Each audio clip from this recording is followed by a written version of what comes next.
Hi friend, इस video section में हम एक्सरसाइज 6 आदर्श रखवाल बुक से इंट्रोडक्शन टू यूक्लिड ज्योमेट्री का क्वेश्चन नंबर 4 देखने वाले हैं। इसका सॉल्यूशन देखने वाले हैं कि क्या क्या है। क्वेश्चन नंबर 4 में ये पिक्चर दिए हुए है और इसी पिक्चर के थ्रू ये 4 क्वेश्चन अराइज किया है, इसका आंसर देना है। तो चलिए इसे समझते हैं कि यह क्या क्या पूछ रहा है, इसमें इसका क्या एक्चुअल आंसर होगा। क्वेश्चन नंबर 4 यही इस तरह का पिक्चर दिए हुए है और इसमें 4 क्वेश्चन पूछा है। एक एक कर देखते हैं उसका। और ये कोई जरूरी नहीं कि जो लिख रखे हैं वही आंसर होगा, बतलाते हैं आपको। आप कुछ भी आंसर लिख सकते हैं, क्या लिखेंगे बतला देंगे उसका तरीका। तो चलिए देखते हैं। 2 pairs of intersecting lines and their corresponding point of intersection.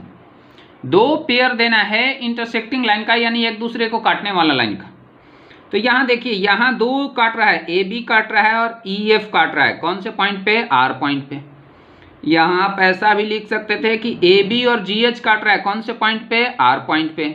यहाँ आप ऐसा भी लिख सकते थे कि जी एच और ई एफ काट रहा है। कौन से पॉइंट पे? आर पॉइंट पे।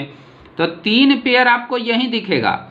3 के बाद फिर एक पेयर यहाँ दिख रहा है, सी डी और जी एच काट रहा है। कौन से पॉइंट पे? क्यू पॉइंट पे। तो इसी में से 2 पेयर यहाँ लिख दिया है। ए बी लाइन और ई एफ लाइन इंटरसेक्ट कर रहा है आर पॉइंट पे। सी डी लाइन और जी एच लाइन इंटरसेक्ट कर रहा है क्यू पॉइंट पे। ये था इनका पॉइंट ऑफ इंटरसेक्शन और ये दोनों लाइन है इंटरसेक्टिंग लाइंस। नेक्स्ट कहता है 3 concurrent lines and their point of intersection.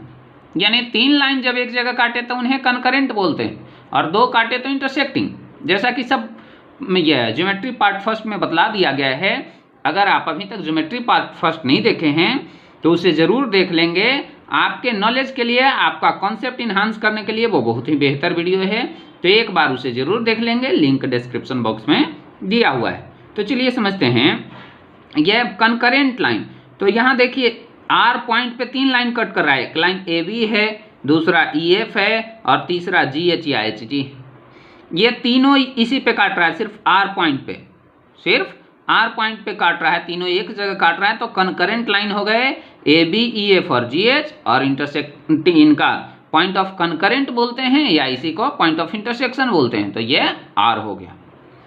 और कहीं भी आपको 3 लाइन नहीं काट रहा, जैसे यहाँ इंटरसेक्टिंग लाइन से, ना कि कंकरेंट।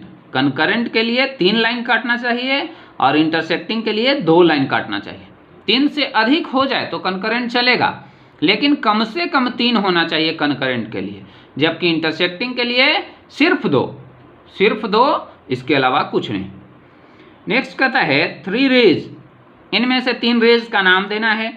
तो कोई एक पॉइंट उठा लीजिए, जैसे P, और P से जिधर की ओर इनफाइनाइट बढ़ रहा है PB, और ऊपर में ये सिंबल लगा देना है। ये सिंबल लगाने का मतलब एरो इधर की ओर है, यानी B पॉइंट की तरफ इनफाइनाइट तक जा रहा है। उल्टा अगर लगा देंगे तो गड़बड़ हो जाएगा।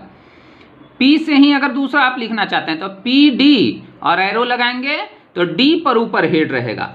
इसी तरह से आप लिख सकते हैं RB, RF, RG, RA, RH, QH, QC, बहुत सारा आप लिख सकते हैं इसमें से।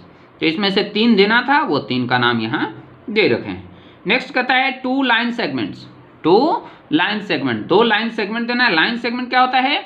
तो दोनों पॉइंट से बंद होता है, उससे आगे नहीं जा सकता है। तो देखिए RP या PR, इससे आगे अब नहीं जाएगा।